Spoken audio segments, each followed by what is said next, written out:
হাসির রাজা, জ্ঞানের রাজা, রসিক রাজা। ৭৭ আর এই গিয়ে ৭৮। মোটে ৭৮। এর চেয়ে বেশি তো নবাবের দেহরক্ষীর কাছে থাকে। দূর দূর দূর দূর। অনেকদিন মহারাজকে হাত করে মোহর নেওয়া হয়নি হবে।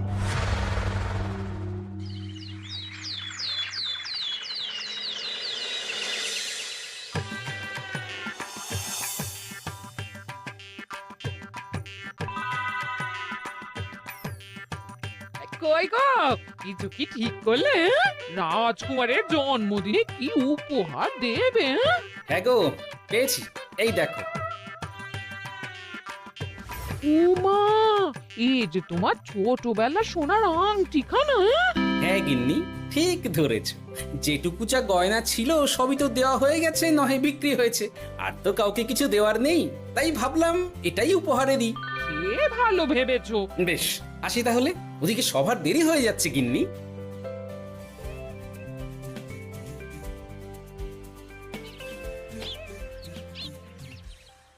আচ্ছা শোনো, একটা কথা বলতে ভুলে গেছিলাম, আজ একটু তাড়াতাড়ি বাড়ি এসো।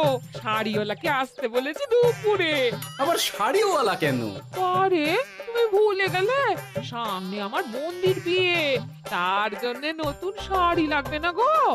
একমাত্র বড় মাসির মেয়ে বলে কথা। বুঝলাম, তো ওই একটা শাড়ির জন্য আবার আমাকে থাকতে হবে? 3টে শাড়ি উপহারের পাশাপাশি আমারও একটা শাড়ি চাই। হ্যাঁ আচ্ছা, তুমি নতুন শাড়ি নিয়ে কি করবে বলো তো? বিয়েটা তো তোমার বংশীর। বলি, সারাটা জীবন তো এই এক কাপড়ই কাটিয়ে দিলাম, কি দিয়েছো তুমি আমায়? কেন, এই নিজেকে? আমার মতো স্বামী আর কোথাও পাবে? ও সব মন ভুলানো কথায় আর চিড়ে ভিজবে না, তাড়াতাড়ি আসবে বলে দিলাম। হ্যাঁ অগত্যা।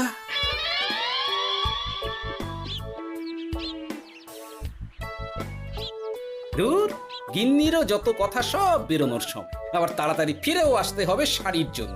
দেখি মহারাজকে বলি অগ্রিম বেতনের জন্য, না হলে তো শাড়ি কেনা যাবে না। তাও একটা হলে হতো, কিন্তু এনাকেও দিতে হবে। আসলে সত্যিই তো, গিন্নি আমার কত যত্ন আত্তি করে, কিন্তু তাকে আজ পর্যন্ত তেমন কিছু উপহার দিতে পারেনি। না, গিয়ে বলি।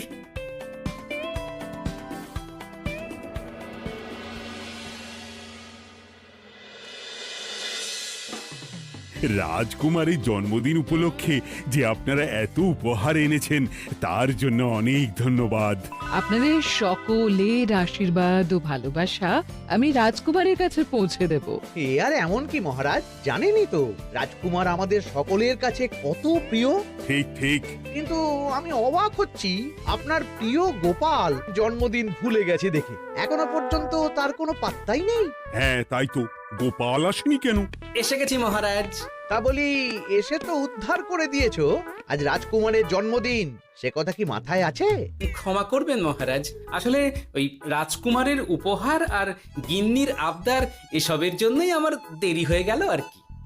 এই নিন রানীমা, আমার তরফ থেকে রাজকুমারের জন্য ছোট্ট উপহার। অনেক অনেক ধন্যবাদ গোপাল। তবে মহারাজ, আমারও একটা অনুরোধ ছিল। কি?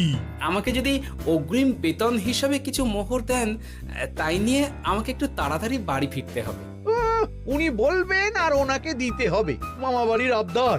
যেটা জানেন না তার মাঝে এত কথা বলেন কেন? হ্যাঁ, আসলে মহারাজ, আমার গিন্নির বোনের মেয়ের বিয়ে সামনে, তাই গিন্নি আবদার করেছে ওই নতুন শাড়ি কেনার জন্য। জানেনই তো বিয়ে বাড়ির কত খরচা, তাই। এ তো খুব ভালো কথা, কিন্তু অগ্রিম বেতন কেন? এমন একটা ভালো খবর দিলে আমার তরফ থেকে তোমার জন্য কিছু মোহর উপহার। এই না, ধন্য মা আপনি, আপনার মতো মা থাকতে সত্যি ছেলের কোনো চিন্তা থাকে না রানীমা। ইস, বেটা আবার সুযোগ বুঝে মোহর পেল। কেন যে আমার এমন হয় না। এবার তাহলে আসি মহারাজ, গিন্নি ওদিকে অপেক্ষা করছে। হ্যাঁ হ্যাঁ, যাও যাও, আজ তাহলে সভা এখানেই শেষ করলাম। মহারাজ, আপনার সাথে আমার একান্তে কিছু কথা আছে। আমি অন্দরমহলে গেলাম। রানীমার আবার হঠাৎ কি হলো, ব্যাপারটা দেখতে হচ্ছে।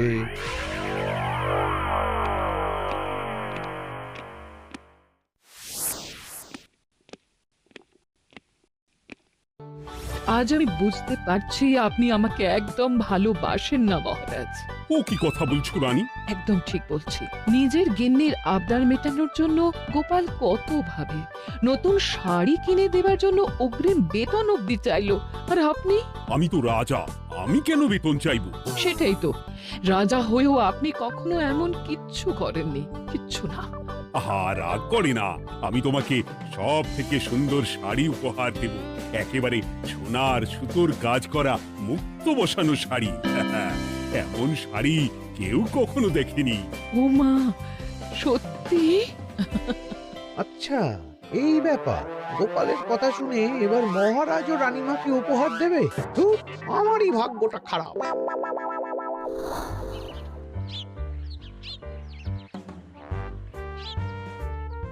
হাজার চেষ্টা করেও গোপালকে আটকানো যায় না। দূর দূর দূর, আমি যা চেয়েছিলাম তা ওই গোপাল পেয়ে গেল। ও কি গো, তুমি কার সাথে কথা বলছো? দুর্ভাগ্যর সাথে। কি সব অলক্ষণে কথা? কি হয়েছে? কি আর হবে, সবই তো তোমার দোষ। আমার দোষ? হ্যাঁ, তুমি আমার কাছে বায়না করো না কেন কিছু? তুমি বায়না করনি বলেই আজ আমি রানীমার কাছ থেকে মোহর পেলাম না, কিন্তু গোপাল পেয়ে গেল। এবার বুঝলাম। ঠিক আছে, এখন তাহলে বায়না করছি, তুমি কাল গিয়ে সেটা রানীমাকে জানাবে, ঠিক আছে? হ্যাঁ, করো করো করো, বায়না করো, বায়না করো। কি চাই, কি চাই, কি চাই? পেয়েছি। তুমি রানীমাকে গিয়ে বলবে যে আমার একটা সোনার হার চাই। এই না হলে আমার বউ। দারুণ চাল চেলেছো।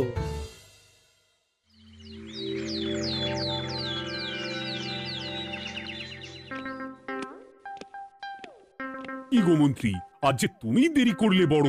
আগে মহারাজ, আমাকে সময় নিয়ে শোনাতে শোনাতে মন্ত্রীমশাইয়ের মনে হয় নিজেরই সময় জ্ঞান খারাপ হয়ে গেছে। তুমি থামো তো মহারাজ, আমারও খুব বড় একটা বিপদ হয়ে গেছে।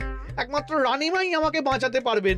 আমাকে একটু ওনার সাথে দেখা করার অনুমতি দিন মহারাজ। কিন্তু তোমাদের রানীমা তো এখানে নেই।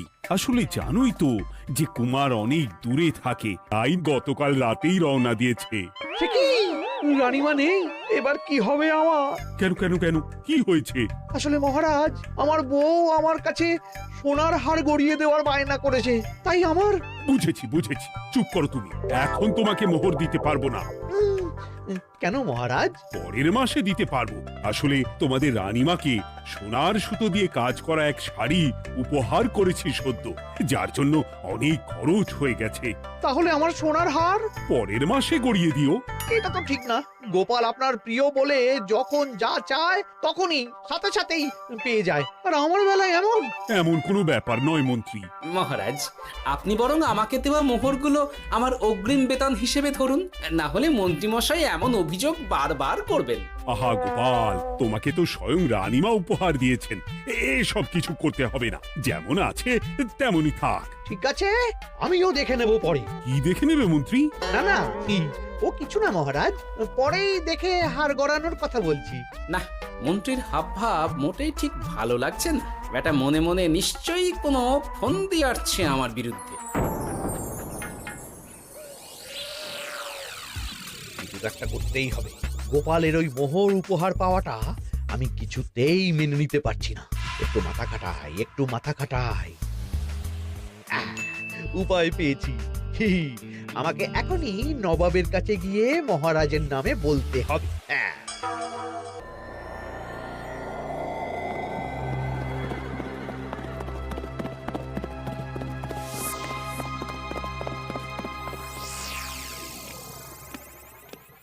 প্রণাম নবাব বাহাদুর। আরে এতে কৃষ্ণনগরের রাজা কৃষ্ণচন্দ্রের মন্ত্রী, তো হঠাৎ এখানেই কেন? আমি নবাব বাহাদুরকে আন্তরিক ধন্যবাদ জানাতে এসেছি। কিসের জন্য? এই যে আমরা খুব খুশি রাজা কৃষ্ণচন্দ্রের মতো একজন শক্তিশালী রাজা পেয়ে। শুধু সামরিক বলেই নয়, আর্থিক, সামাজিক, রাজনৈতিক সব দিক থেকে। আর এটা সম্ভব হয়েছে আপনার মতো একজন নবাবের মহারাজের ওপর কৃপা দৃষ্টির জন্য। বলতেটা কি চাইছো তুমি? তেমন কিছুই না। আপনার গুণগান করছি, নইলে আপনিই বলুন না আমাদের মহারাজ কখনো সোনার সুতোয় বোনা মুক্তোর কাজ করা শাড়ি কিনে রানীমাকে উপহার দিতে পারে? কি সোনার শাড়ি? হ্যাঁ, এমন দামি শাড়ি যা হয়তো নবাবের কাছেও নেই। ঠিক আছে তুমি এখন আসতে পারো। আর শোনো, আমি তোমাদের রাজ্য পরিদর্শনের জন্য লোক পাঠাবো। কবে কখন সেটা কাল তোমাদের সূচনা পাঠিয়ে দেবো, কেমন? তো, ঠিক জায়গাতেই আগুনটা ধরিয়েছি মনে হচ্ছে। বেশ। ব্যাপারটা আমার মোটেই ঠিক লাগছে না উজির। কৃষ্ণচন্দ্রর মতো এক সামান্য রাজা এত দামি শাড়ি কিনলো কি করে? কালো বাজারি করছে না তো? আমিও একই কথা ভাবছিলাম হুজুর।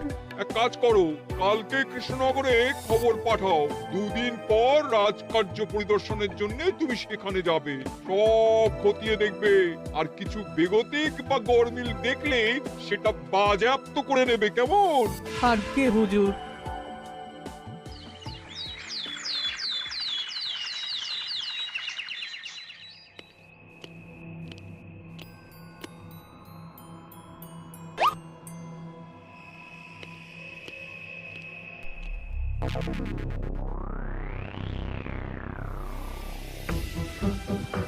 কি হয়েছে মহারাজ? কার চিঠি? নবাবের রাজকার্য পরিদর্শনের জন্য লোক পাঠাবে 2 দিন পর। এতে চিন্তার কি আছে মহারাজ? চিন্তার বিষয় আছে। নবাব আমার রাজকোষের হিসাবও মিলিয়ে দেখতে চায়। কোনো একটা ভাবে নবাবের কানে আমার সোনার শাড়ি কেনার কথাটা চলে গেছে, তাই সন্দেহ করছে। সে কি কাণ্ড! নবাবকে তো চিনি, ভুল ধরার কোনো সুযোগ ছাড়বে না। আর চিঠিতে পরিষ্কার লিখে দিয়েছে, হিসেবের একটু এদিক ওদিক হলেই সে সব বাজেয়াপ্ত করে নেবে। হায় কপাল, এ সব হয়েছে গোপালের জন্য। অমনি শুরু করে দিলেন। আচ্ছা, আমি আবার কি করেছি বলুন তো? তুমিই তো করেছো। সেদিন যদি তুমি তোমার গিন্নির শাড়ি কেনার কথাটা রানীমার কানে না তুলতে, তাহলে রানীমাও মহারাজের কাছে শাড়ির জন্য বায়না করতেন না, মহারাজও সোনার শাড়ি কিনতেন না, আর নবাবও জানতে পারতেন না। একদম ঠিক কথা বলেছ মন্ত্রী, সব দোষ তোমার গোপাল। মহারাজ, আপনি এমন বলছেন? হ্যাঁ বলছি, কারণ এটাই হয়েছে। দুশ্চিন্তায় এখন মাথা খারাপ হয়ে যাচ্ছে আমার। আমি জানি না তোমার জন্য আজ অব্দি এমন বিপদে কবে পড়েছি। এবার তোমাকেই এখান থেকে বেরোনোর উপায় বের করতে হবে। আর যদি তা না করতে পারো, তাহলে আজ পর্যন্ত তোমাকে যত মোহর উপহার দেওয়া হয়েছে সেই সব উপহারের মোহর ফেরত দিতে হবে। সব মোহর যে প্রায় খরচ হয়ে গেছে মহারাজ, আবার আমি কোথা থেকে পাবো? সেটা তুমি জানো। এইবার গোপাল ভালো মতো জব্দ হয়েছে। এ যে লঘু পাপে গুরুদণ্ড। গোপাল পড়ল ফাঁদে। এমন দেখে মন্ত্রী হাসে আর আমার মনটা কাঁদে।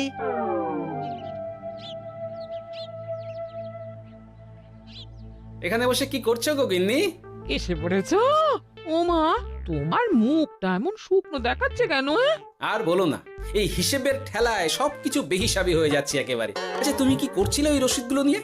দেখে হিসেব করছিলাম এই মাসে অনেক খরচ হয়েছে কিনা, সেই বুঝে পরের দিনগুলো চালাতে হবে গো। কি বললে? রসিদ দেখে হিসেব কষা? আরে, এটা তোমার মাথাতেই আসেনি। ধন্যবাদ গিন্নি, আরো একবার তোমার জন্য এই যাত্রায় আমি বেঁচে যাব মনে হচ্ছে। বেঁচে যাবে কেন? কি হয়েছে? আচ্ছা, আমাকে আবার একটু রাজপ্রাসাদে যেতে হবে। আমি এলাম গিন্নি। কি যে বলে লোকটা, কিছুই বুঝতে পারি না।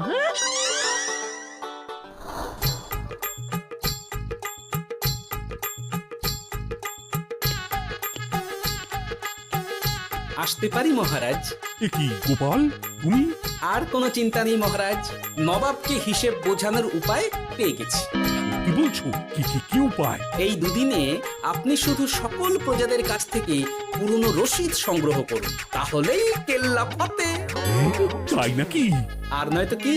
তবে এ ব্যাপারে মন্ত্রী মশাইকে কিন্তু কিচ্ছু জানতে দেওয়া যাবে না। শুধু আমি যা বলছি তাই করুন মহারাজ। সে তো বুঝলাম, কিন্তু প্রজাদের থেকে পুরনো রসিদ সংগ্রহের কথা ঘোষণা করলেই মন্ত্রী এমনি জানতে পেরে যাবে। চিন্তা করবেন না মহারাজ, আমার কাছে এটারও উপায় আছে। আপনি শুধু খেয়াল রাখবেন যাতে এই কথা 5 কান না হয়। বাকিটা ভরসা রাখুন, কৃষ্ণনগরের একটা ঘাসও নবাব বাজেয়াপ্ত করতে পারবে না।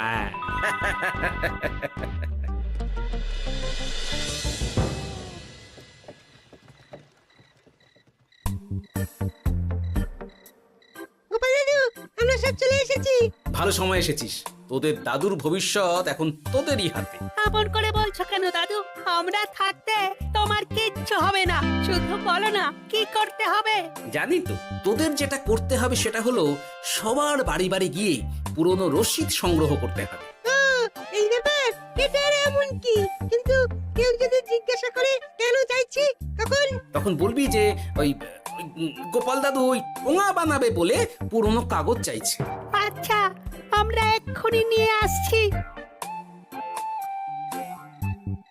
যাক, প্রথম ধাপ হয়ে গেল, এবার পরের ধাপের প্রস্তুতি। যাই, একবার বরং বিজ্ঞানীর কাছ থেকে ঘুরে আসি। বিজ্ঞানী, ও বিজ্ঞানী, বাড়ি আছো? আরে গোপাল যে, এসো এসো ভেতরে এসো। বলো, তোমাকে কিভাবে সাহায্য করতে পারি? তোমার কাছে কালি মোছা যায় এমন কোনো কিছু আছে? কালি মোছার জিনিস? হ্যাঁ, একটা তরল রাসায়নিক পদার্থ আছে যেটা সব ধরনের কালি তুলে ফেলে। দাঁড়াও দিচ্ছি। অনেক ধন্যবাদ বিজ্ঞানী।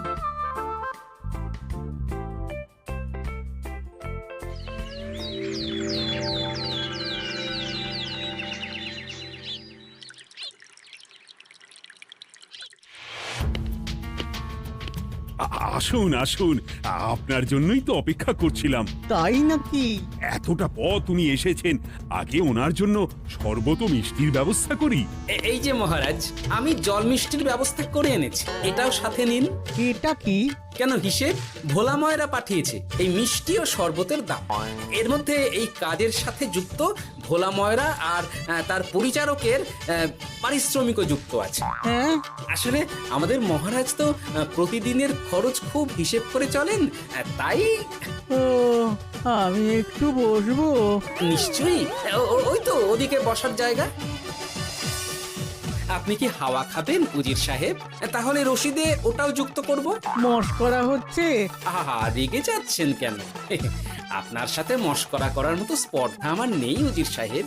আসলে মাসের শেষ তো, তাই একটু বেশি হিসেবে চলতে হচ্ছে আর কি। আমাকে হিসেব দেখাচ্ছ? আর রাজা কৃষ্ণচন্দ্র যে সোনার সুতোয় বোনা শাড়ি কিনতে পারলো, সেটার হিসেব কোথায়? একটা সামান্য রাজা এত অর্থ পায় কোথা থেকে? এ আবার কেমন কথা? মহারাজ যা কিনেছেন সেটা তো তার জমানো অর্থ দিয়েই কেনা। আমি বিপথে কোনো কাজ করি না। সেটা তো রাজকোষের হিসেব দেখলেই বোঝা যাবে। শুনে রাখো গোপাল, একটুও যদি হিসেব এদিক ওদিক দেখি না, তাহলে সব বাজেয়াপ্ত করে দেব। কোনো চালাকি নয়, কোনো চালাকি নয়। বেশ, তবে করুন হিসেব। আমাদের কাছে কিন্তু সব কিছু রসিদ আছে। কই গো, আনো সব, আনো আনো।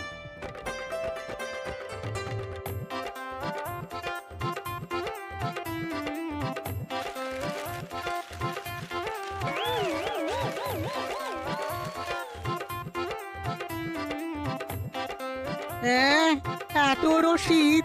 আপনি বরং নিশ্চিন্তে হিসেব কষে নিন, আমরা আসি।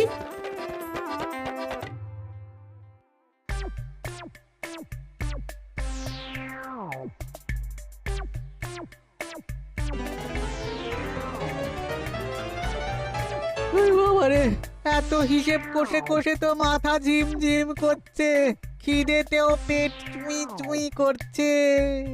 আপনার হিসেব কত দূর উজির সাহেব? আমাকে এখান থেকে নিয়ে চলো গোপাল, আমি আর পারছি না। ও কি, অঙ্ক কষে কষে তো আপনার সব শক্তি শেষ হয়ে গেছে দেখছি। আচ্ছা চলুন চলুন চলুন, কিছু মুখে দিয়ে দিন, তাহলেই শক্তি আসবে। তাই চলো।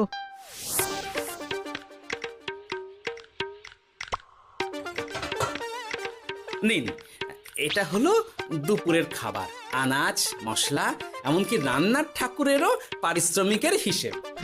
এবার আমি পাগল হয়ে যাব। আমি আর কোনো হিসেব দেখতে চাই না। সব সময় কি আর হিসেব নিয়ে চলা যায় নাকি? কি আর করা যাবে বলুন?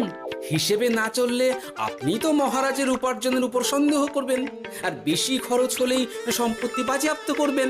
তাই বলে সব কিছুতেই হিসেব? কোনো একদিকে বেশি খরচ হলে বাকি দিকগুলো এইভাবেই কম করে চলতে হয়। কি ঠিক বলিনি? আমি আমার ভুল বুঝতে পেরেছি গোপাল, এবার আমাকে রেহাই দাও। আসলে তোমাদের মন্ত্রী নবাবের কাছে গিয়ে তোমাদের রাজা নামে উস্কেছে। কি মন্ত্রী? এই রে খেয়েছে, এবার পালাতে হবে দেখছি। ঠিক জানতাম মোহরের জন্যই এত কিছু। তাই তো নবাব এমন করেছেন।